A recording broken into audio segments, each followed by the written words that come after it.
Hello, guys, and welcome to Football Arena. And what a game of football we had, the North London Derby. Spurs जीत चुकी है against Arsenal 3-0. And before starting anything, I want to say Harry Kane. अगर आप लोगों को याद होगा Moreno के पहले हैरी केन का गेम बहुत अलग था, बहुत ज़्यादा अलग था. But Mourinho added a different dimension in Harry Kane's game. उसका विजन, उसकी पासिंग, उसकी लॉन्ग पासिंग, उसकी सब बहुत बढ़िया हो चुका है. The way he drops, he creates the game. The playmaking role of Harry Kane is been so important for Spurs, and the way he had another dimension आज दिखा. The way he was creating, जो उसके switch करता है, जिस तरीके से वो गेम निकालता है, प्ले मेकिंग करता है, was fantastic. His first touch was very good. Harry Kane, literally. So coming to the game, penalty that was very soft penalty. Cedric वाला जो पुश था बहुत ज्यादा सॉफ्ट था. आई डोंट फील वो पेनल्टी था. Still they gave and 1-0 happened. फिर जो red card, it was, yes, he deserves a red card. One yellow जो सॉन पे पहले फाउल किया था सेड्रिक ने, और उसका दूसरा yellow, both where foul, both deserved a yellow card, and it was a red card. और रेड कार्ड होने के बाद गेम पलट गया. क्यों पता है? पहले के 10-15 मिनट्स आर्सेनल पर playing very good. The way they were pressing very intensively, passing channels को बहुत अच्छे से ब्लॉक कर रही थी. But the game changed.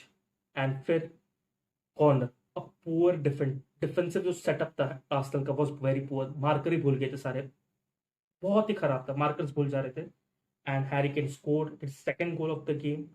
And Harry Kane became the highest goal scorer to score against Arsenal with 13 goals in 15 games. फिर third goal कैसे हुआ? थर्ड गोल भी Harry Kane. The way he, उसका hold up play, the way he pin down Gabriel, the hold up play was fantastic by Harry Kane. He literally pin down Gabriel. हाँ, थोड़ा luck था, but the way he pin down Gabriel, जो hold up कर, that deserved a goal. And Son scoring that goal, and Son scoring his 21st goal in the Premier League, और सारे non penalty है. फिर आपने देखा होगा जब सॉन को सब्स्टिट्यूट किया था, Son was very frustrated, was very angry because he wanted to go ahead of Mohamed Salah. Let's see what will happen in that. और स्पर्स का गेम बहुत ही सही था. मतलब उनका प्रेसिंग अगर आप देखोगे, उनकी बहुत ज्यादा हाई इंटेंसिव प्रेसिंग थी in the defensive third of Arsenal. Defensive third of Arsenal में बहुत ज्यादा प्रेस कर रही थी स्पर्स, बहुत ही ज्यादा. बट फिर वहां पे अगर प्रेस नहीं हो रहा था, मतलब फिर वहां से निकल जा रहा था, प्रेस ब्रेक हो जा रहा था, फिर आराम से अपना स्पर्स अच्छे से अपना डिफेंसिव स्ट्रक्चर में आ जा रही थी. इन अ 5-4-1 स्ट्रक्चर ऑफ स्पर्स. डिफेंसिवली बहुत अच्छी थी स्पर्स.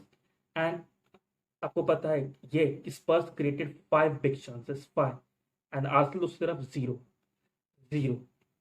मतलब आर्सेनल का मेरे ख्याल से जो भी गेम बना लेफ्ट हैंड साइड से ही बना था. टोमियासु, मार्टिनेली एक दो पासेस कट बैक दे रहे थे, एंड ओडेगार्ड का एक दो शॉट आया था. But that's all zero big chances and 5 big chances for Spurs.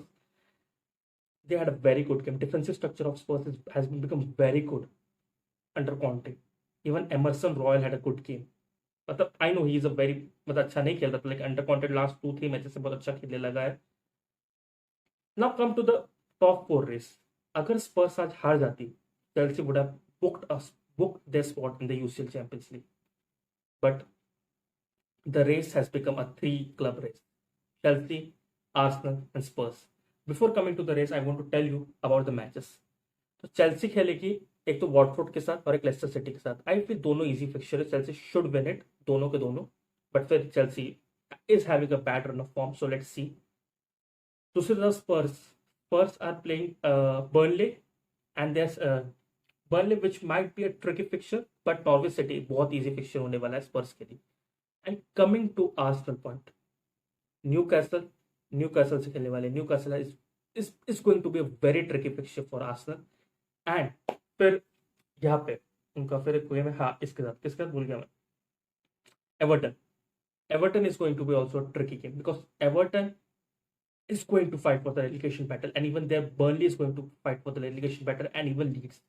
So Arsenal is having a tricky run of fixtures. So I feel Arsenal नहीं करेगी शायद टॉप 4 में फिनिश. आई फील स्पर्स और चेल्सी कर देगी, but I want Arsenal to finish inside the top 4. So let's see what will happen. और guys आप please do comment में कि आपको क्या लगता है कौन टॉप 4 फिनिश करेगी. Will it be Chelsea, Arsenal, और चेल्सी स्पर्स कौन होगा, या स्पर्स आर्सेनल, चेल्सी बाहर निकल जाएगी, कुछ भी हो सकता है in Premier League. Now coming to Arsenal point, एक चीज कहना चाहूंगा, आर्सेनल नीड्स अ लीडर। मेरे हिसाब से एक लीडर चाहिए। Odegaard is not too much of a leader, even Lacazette नहीं, दे नीड अ लीडर। एक बहुत यंग स्क्वाड है, they need a signing, they need some good signings and they need a leader, because इतना down हो, 3-0 down थी, there was no, कोई था नहीं उनको मोटिवेट करने की we should fight back, there was no, they need a leader and even Thomas Partey is very crucial. Yes, Mohamed Ali ने कोई गलती नहीं की थी, but he was not also creating any special things. Thomas Partey इस system में बहुत ज़्यादा इंपॉर्टेंट है। आई फील आर्सेनल को सीडीएम के लिए भी जाना चाहिए, because they need a backup for Thomas Partey, Elneny won't work in the future. That's it for today guys, stay tuned, like, share and subscribe to my channel. That's it.